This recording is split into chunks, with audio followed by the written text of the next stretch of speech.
so much. I hate following after these people who prepare speeches. I love you all. As the year ends, one more program, mostly about Democrats and Republicans, but it's with Lauren Niemi and Howard Lieberman. When they go low, we go lower. Mike Gelfand and Julie Iverson. Senator Klobuchar, Senator Smith. But not the windy insiders on the networks and social media. Plus, we're featuring a snappy video recorded in July during Eden Prairie's PeopleFest, a get-together and celebration of suburban diversity. This is Democratic Visions. Here's Jeff Strait. Lauren Niemi and Howard Lieberman are celebrated storytellers. As a team and as individuals, they ruminate a lot about politics, culture, and trends.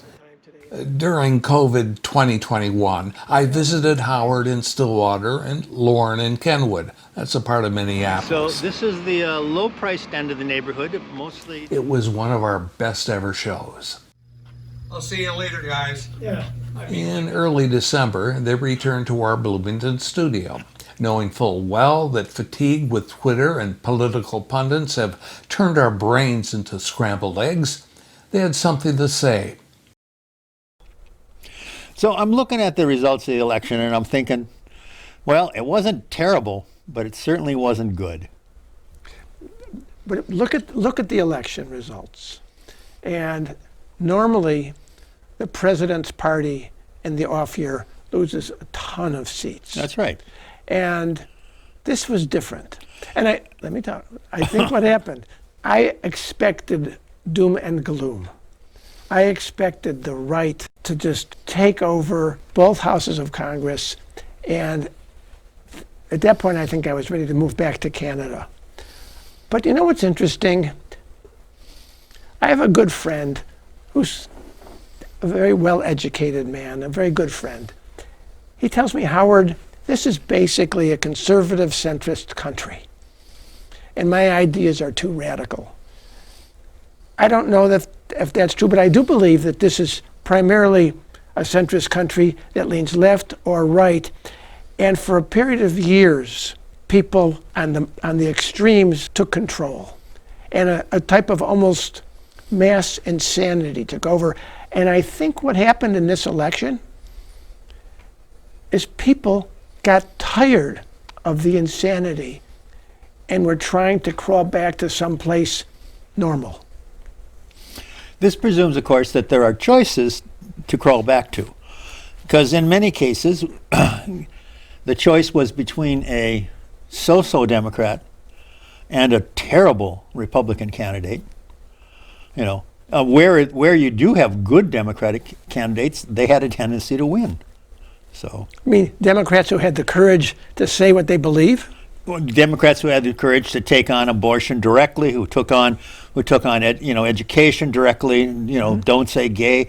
I mean, who took on those issues that are the little red flags, MAGA waves, to identify each other. But in many ways, that seems to be the primary issue confronting the Democratic Party. They hope to get elected by shh, don't tell anybody what I really believe, because they might think it's too radical.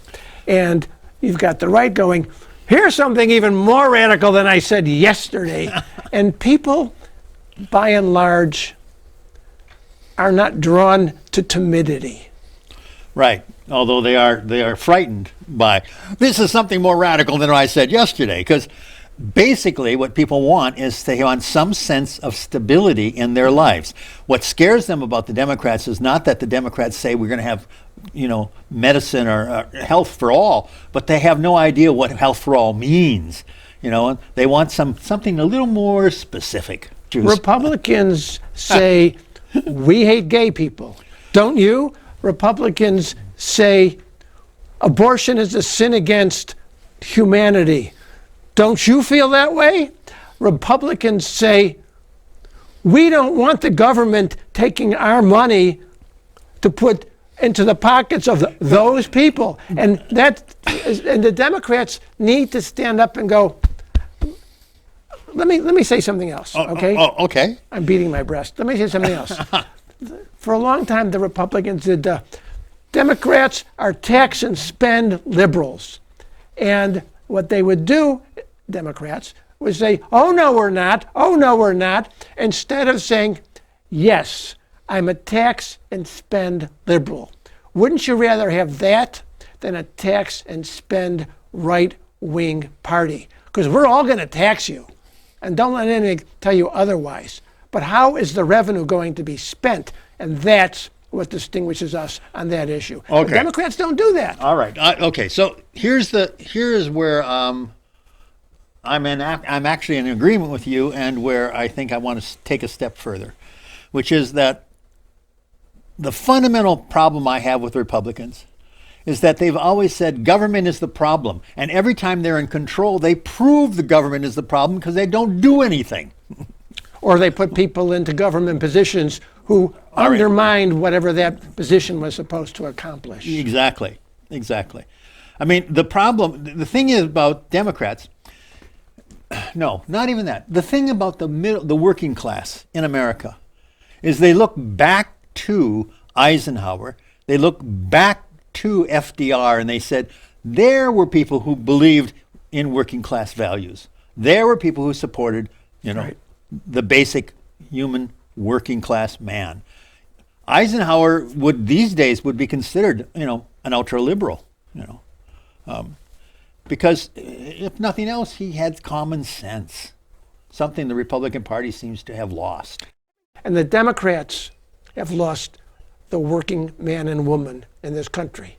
So their only opportunity, and the real opportunity to prove their commitment to the working people, is through what they actually do.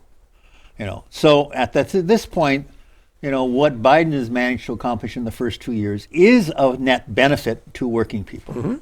And I think part of the reward for it was this election. People understand that there are Democratic policies that if they just get rid of that Republican roadblock, they could perhaps benefit from. But where are the Democrats standing up and shouting, this is what we're doing. This is how we support working people. This is how we support children. This is how we support people homeless, the unhoused. Where are they standing up and proudly advocating for the mass of people in this country? Well, we can go to individual candidates, but the reality is that, okay, we've squeaked through this one, and now we have 2 years to prove our bona fides, as it were. So those Democrats that you want to stand up and say, this is what we believe and this is what we're going to do, they need to get on the stick, because it doesn't make any difference. Trump will not be the candidate in 2024. I agree. The Republicans have had, he's become poison even to them, not to his base, but he's become poison to the donor class. And without the donor class, Trump will not and cannot run a campaign because he won't spend his own money. So. And he's basically quasi broke anyway. Right. He's, he doesn't have the money to spend. He's toasted. Mike Gelfand these days can be heard on podcasts. Tom Bernard hosts one of them. Bob Zanzibar hosts the other. The latter is called The BS Show. Good evening, Mike. How you been? I've been pretty good. Gelfand kept his mojo during the pandemic, but shifted into cruise control during the midterm elections.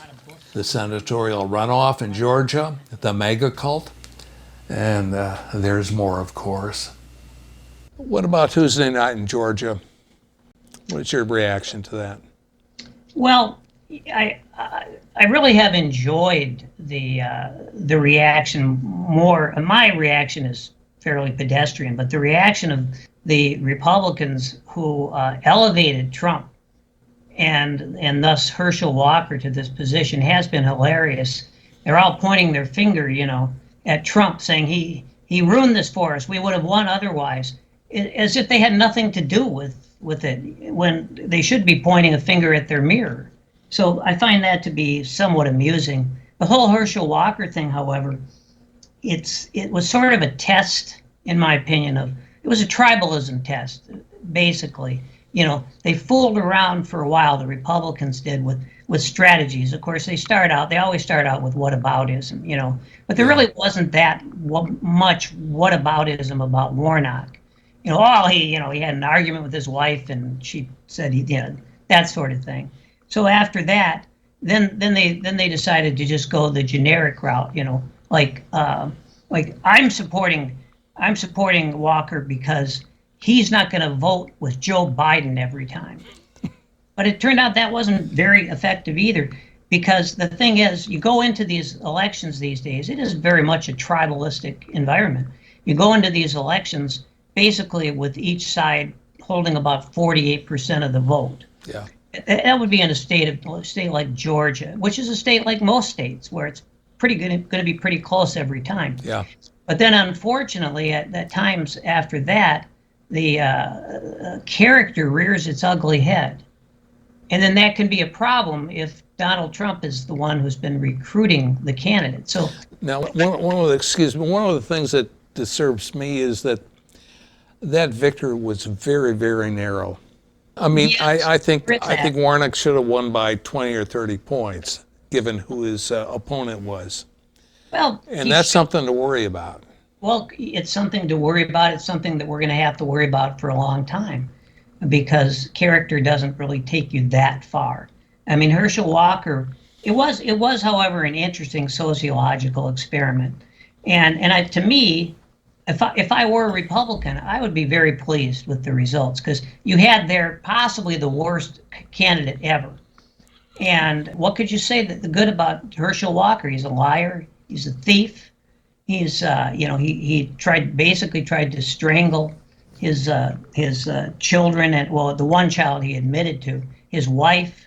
It just goes on and on, and despite that, the Republicans damn near won, and they might have won if they just had more money. But the problem is the Republican grifters, well, I guess they're grifters, so they were stealing a lot of the money that they had raised supposedly for the Walker campaign. Now, someone I know told me that Joe Manchin is the biggest loser in the Georgia election. Yes, well, was that you? Yeah, that was me. That was you. Okay, good. I think he is the biggest loser, because now he won't be able to control the Democratic Party. So, but it's interesting that when you have this very narrow margin every time, it's interesting that the people who emerge as the most powerful actors in their parties are actually the people who are least in the mainstream, even of their party.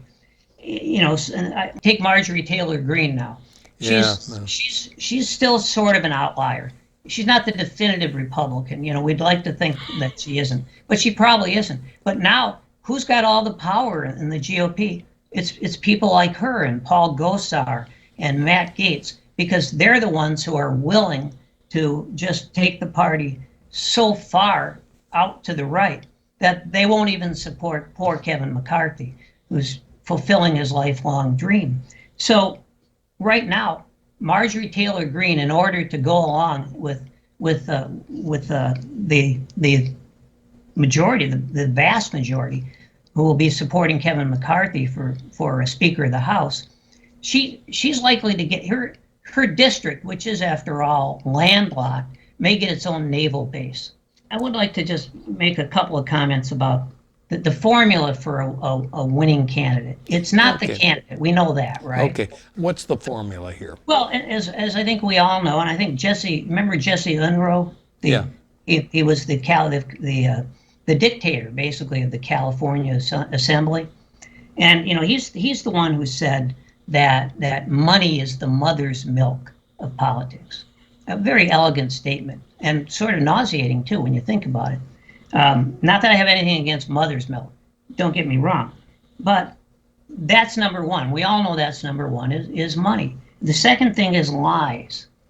If basically the formula here is that when they go low, we go lower. There is no lie too despicable and too false to be put over the American people, because you just have to repeat it enough. So, and that ties in with money, but you need money to make the lies more effective. And since the Republicans were stealing all the money from poor Herschel Walker, that, you know, they were raising money supposedly for him, but they weren't using it for him. That's a problem. And you know, one more thing I'd say, as we all know, Tip O'Neill said that all politics is local, which seemed to me not to be grammatical, but that's what he said. But it is true. But money is global. That's the beauty of it. The politics part does funnel in from the money, and the money is global. Money can come from anywhere. It used to be that you actually had to live in your district, or in the case of, say, Oz or Walker, in the state that you're running in. You don't need that anymore. If you have enough money, you can be 100% fraud, and it makes no difference. If Oz hadn't uttered those fatal words, the words or root, well, I don't even know, crudité.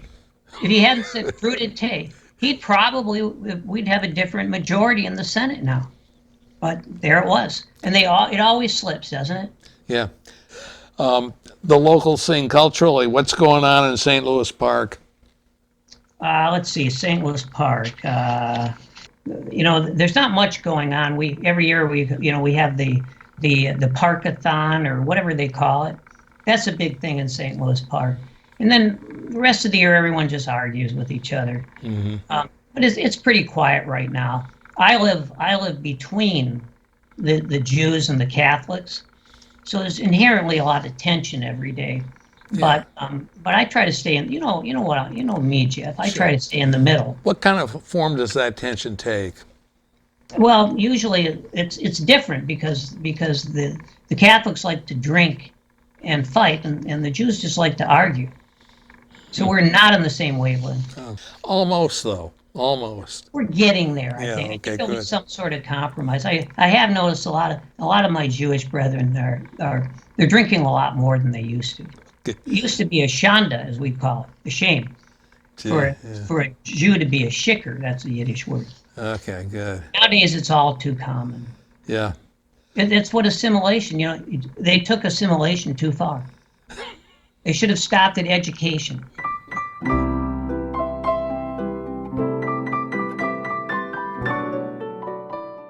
Julie Iverson and I met at a Hopkins coffee house in October. Our lives cross about once a decade. Yes, but this is about... Julie is an activist who has been attempting to get a serious response from Senators Klobuchar and Smith. Senators Klobuchar and Smith. I've been trying to reach your offices for about 3, 4, 5 months now. I've left lots of voicemails. Nobody's getting back to me except Senator Smith. Thank you for the form mail that you sent in response. It wasn't right, but thank you for the form mail. Okay, here's my pitch. I want to help. This is an idea. This is not a complaint. 1, federal government buys all private student loan debt. 2, we normalize interest rates at something rational, preferably something fixed. 3, we set up repayment schedules and we mandate that payments on student loans go to one of 3 accounts. They go to additional student loans, or to health care, or to Social Security. In other words, if I'm paying my student debt, yes, I'm 66 and I owe 5 figures, high 5 figures in student loan debt. If I pay my debt, I'm contributing to my health care and to my retirement. If I'm not contributing to mine because I'm younger, I'm contributing to my parents or my aunts and uncles. It's a win-win. Don't forgive me the debt. Tell me that I'm going to be doing good with that, with repaying that debt. And every time I make a year's worth of payments, I get my interest rates reduced by 0.5%, 0.25%, 1%. You guys figure it out, which is where I've been trying to call you and give you this idea, because you have economists and access to data, so you can figure out whether this makes any sense or not. I don't think it costs $500 billion or $4 trillion or whatever the figure was, like actually forgiving loan debt does. It doesn't let people off the hook, which they shouldn't be. I didn't get let off the hook. I'm not going to feel great if other people do. Neither does most of the American public. I don't believe in forgiveness. I believe in paying your debts. If I pay for 12 months, give me 0.5% off on the interest rate. That's reward enough. Thank you. Please listen. Pay attention. I'm Julie Iverson. If you like this one, I got a few others for you. Julie will be returning to Democratic Visions in mid-January.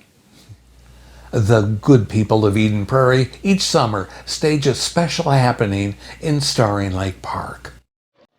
PeopleFest is a gathering and celebration of my hometown's diversity. This Eden Prairie local news video of July's PeopleFest has no narrator. It doesn't need one.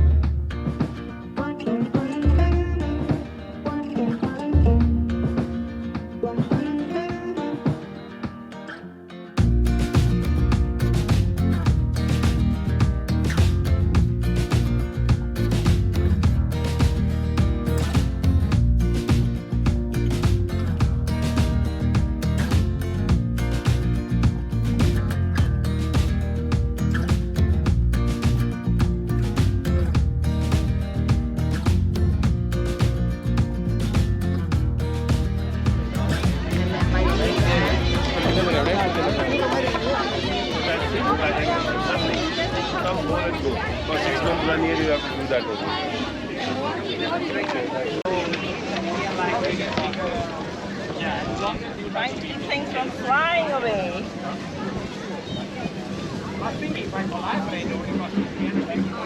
Could I get your name? Swapna Haldar. Okay, could you spell it, please? SWAPNA. The last name is HALDAR. Thank you.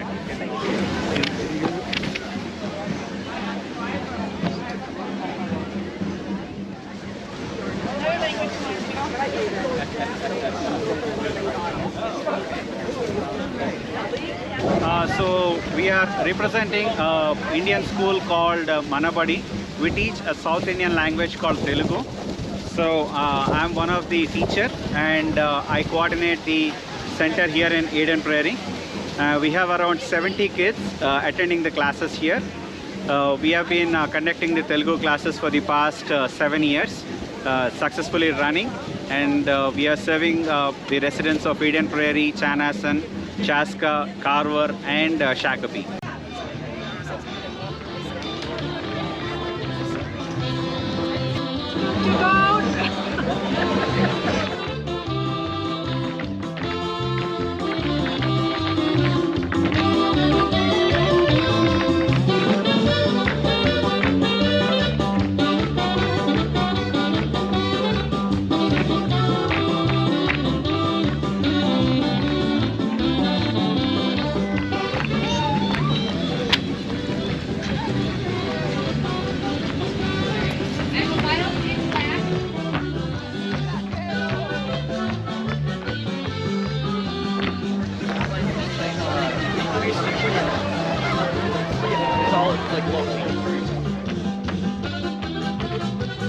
We have the Action Track Chair. It's an all-terrain wheelchair for disabled people. It's made in Marshall, Minnesota, and I'm the dealer up by St. Cloud. And it gets people back outside, enjoying the outdoors, and living life to the fullest. Okay, so this chair, the Action Track Chair, is very easy to operate. There's a power on button and 5 speeds, 1 through 5, and very simple to operate. Goes about 2.8 miles an hour. Joystick, forward is forward, back is back, left is left, right is right. So the tilt function on this chair is designed so when you're going up a hill, you're tipped forward, and when you're going down a hill, you're tipped back, so your body weight stays level with the chair going down or up. It's a game changer for anybody that either was born with or got disabled along the way.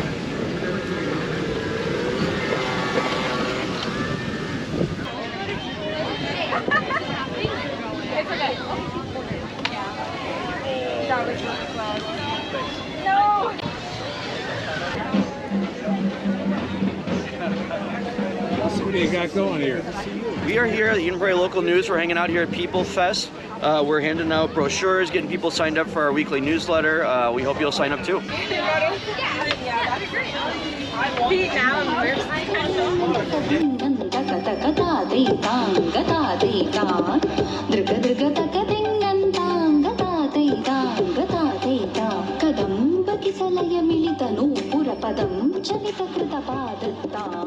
These flyers are about an event called the Human Library, and if you permit me, I will flip this over to show you what the titles are.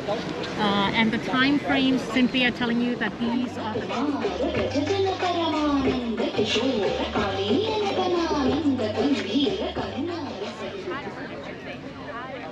Well, we are fortunate to have a library here. This is a human library where we have a number of volunteers here who have volunteered their time, and they are being a book, they're literally a book where people can come here and check them out and listen to the book and learn from the book of what their lives is and what they do. There's a big turnout here. It is actually very pleasant to see a number of people actually waiting to check out different books. So we have a good variety, and then this goes on to what, 7, I believe. Okay? So after all this, you're going to just do 2 big jumps and sit down, like how we do in class. Remember how we do that, right? So we're going to start. The main, I'm going to go off the mic. I think I'm pretty audible.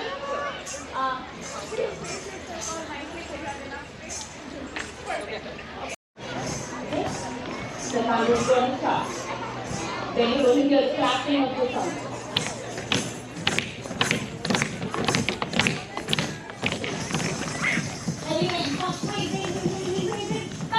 One, 2, awesome. Okay. That and the Eden Prairie here is what they would put on the camel's neck to prevent it from going too far away. We're just displaying some things from Somalia, like different tools and things that they use in the country. So this is a bell. It's you put it around the neck of the camel, and it's basically used to tell when the camel's coming, and so people can find it, and it's so that the camels don't just drift away and nobody knows where it goes. Yeah, it's a bell. Oh, yeah, it works as a bell. There's one in here too. So it's easier to find, easier to track. And then this right here, it's used to, you would put milk inside here, and then after shaking it for a while, it would separate the milk from the ghee. So you would take the 2 different milk and ghee, and then you would, use it for your different purposes. Okay, so both of these are used for storytelling. It's for a dramatic effect, basically, in storytelling. When there's like a scary scene or something like that, they just kind of like this is what the nomads would use as a pillow. They would put it either on the back of their head or on the side to prevent insects from going inside their ears. And what is this? This is used for milk. You just put the milk inside, and basically it has antibacterial products around the inside, and so it's used kind of like a fridge. It keeps the milk fresh for like up to 2 weeks.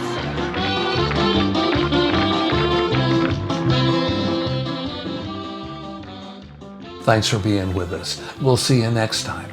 Send us an email or something.